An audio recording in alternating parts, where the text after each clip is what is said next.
Assalamualaikum warahmatullahi wabarakatuh. Waalaikumsalam warahmatullahi wabarakatuh. Baik, anak-anak, selamat pagi. Sebelum kita mulai ke mata pelajaran, alangkah baiknya kita berdoa terlebih dahulu. Berdoa di usaha.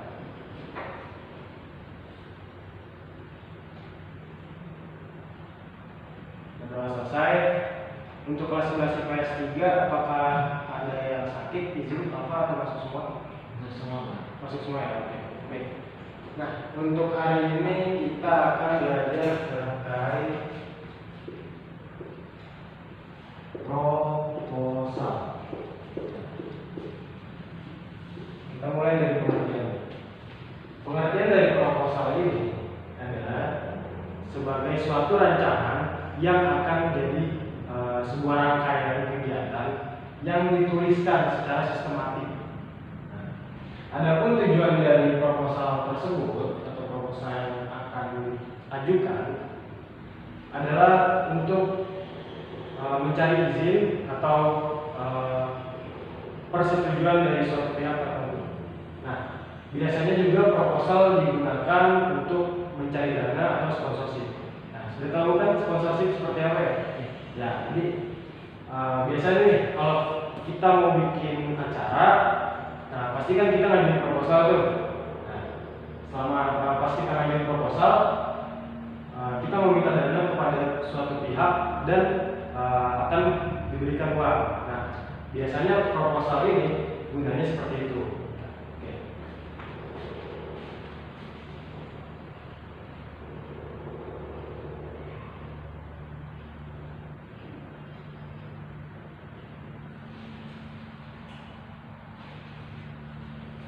Baik, lanjut kita ke jenis proposal. Oke, di sini jenis proposal itu ada 4 ya. Ada di bidang bisnis, ada di bidang kegiatan, lalu ada di bidang penelitian, yang terakhir di bidang proyek. Nah, dari keempat jenis ini, yang pertama kita bahas dulu terkait bidang bisnis.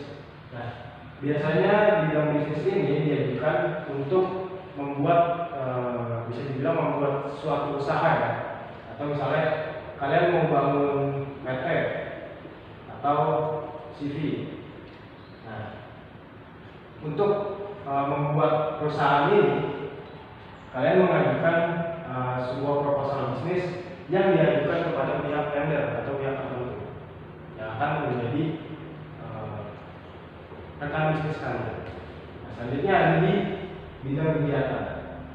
Nah, biasanya bidang kegiatan ini seperti pensi ya, pensi atau pentas seni. Lalu ada apa lagi gitu? Misalkan membuat acara 17-an. Acara 17-an, ya 17-an. Oke. Ada acara apa lagi? Mungkin lomba-lomba ya, lomba. Nah, biasanya di bidang kegiatan ini ada pensi, 17-an, lomba-lomba dan lain sebagainya. Nah, kegiatan ini diajukan pasti ke bisa mungkin kalau di kalian diajukannya ke pihak sekolah atau pihak akademik gitu kan. Jadi kalian mengajukan biasanya ada OSIS nih yang bikin proposal kegiatan bidang kegiatan ya. Diajukan ke pembina dulu, baru ke kepala sekolah mungkin, nanti naik lagi nanti kemana-mana. Selanjutnya ada di bidang penelitian. Nah, bidang penelitian ini ada yang tahu nggak? Penelitian. Oke. Penelitiannya buat apa? Bisa buat skripsi. Oke, bisa skripsi. Nah, ini salah satu contohnya ya. Kalian kan sekarang ini masih kategori siswa. Ya, dulu Bapak pas jadi mahasiswa, sebelum skripsi itu ada yang namanya mengajukan proposal penelitian. Gitu. Nanti di berikan kepada dosen pengampu, nanti dosen pengampunya mengaksesi aplikasinya. Nah itu biasanya di bidang penelitian atau di bidang ilmu teknologi juga bisa. Selanjutnya ada di bidang proyek. Nah di bidang proyek ini contohnya di ruang lingkup rumah kalian. Misal jalanan depan rumah kalian atau ada jalan raya itu hancur. Nah dari pihak setempat atau RW atau lurah itu bikin proposal yang diajukan misalnya ke tingkat yang lebih tinggi untuk meminta dana memperbaiki jalan. Bisa jalan atau juga bisa membangun masjid. Misal di suatu pemukiman belum ada masjid tapi bingung dananya dari mana. Nah, bisa mungkin dari RT atau RW setempat mengajukan ke pihak yang luar atau pihak yang mempunyai sponsor, bisa itu dijadikan dana untuk membangun masjid. Nah, dari keempat jenis proposal ini sepertinya mudah ya dipahami ya. Sekarang kita lanjut ke materi selanjutnya. Oke, selanjutnya kita mau hapus dulu ya.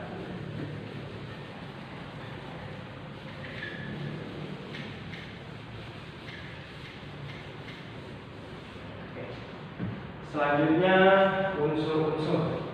Nah, unsur dalam proposal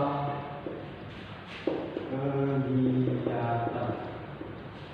Nah, Bapak ambil contoh unsur-unsur dalam proposal kegiatan karena mungkin di proposal kegiatan ini yang bakal nanti kalian buat ya. Jadi yang pertama itu ada judul.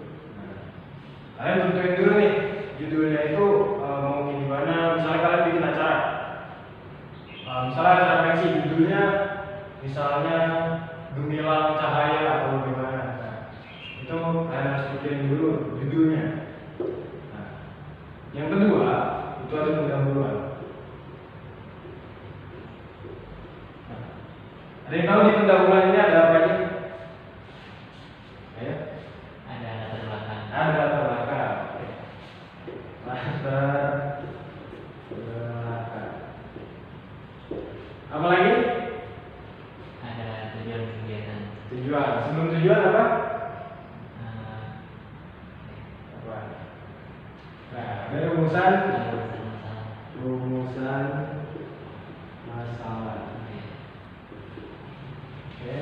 Lalu ada tujuannya ya.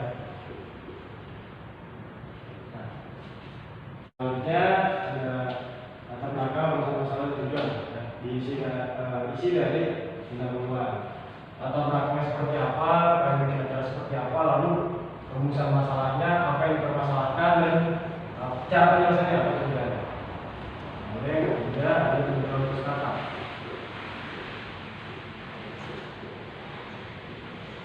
Yang keempat ada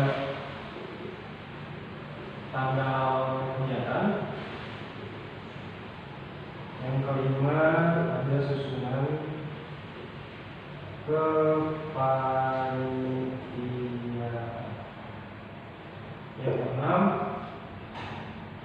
ada RAB atau rancangan anggaran biaya. Nah, ini semua ada di unsur-unsur dalam proposal yang ada di kegiatan. Ya. Baik, dari unsur-unsur dalam proposal kegiatan apakah yang Anda bisa tanyakan? Nah, saya mau nanya Pak. Ya. Di bagian susunan kepanitiaan itu ada apa aja ya? Susunan kepanitiaan. Oke.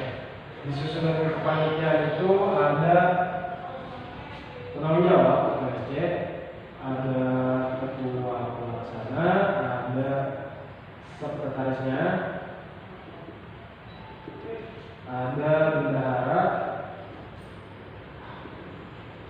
Nah ini badan pengurus harian ya, ini atau panitia utamanya. Lalu ada divisi. Nah, divisi apa ini? Contohnya divisi apa? Peralatan.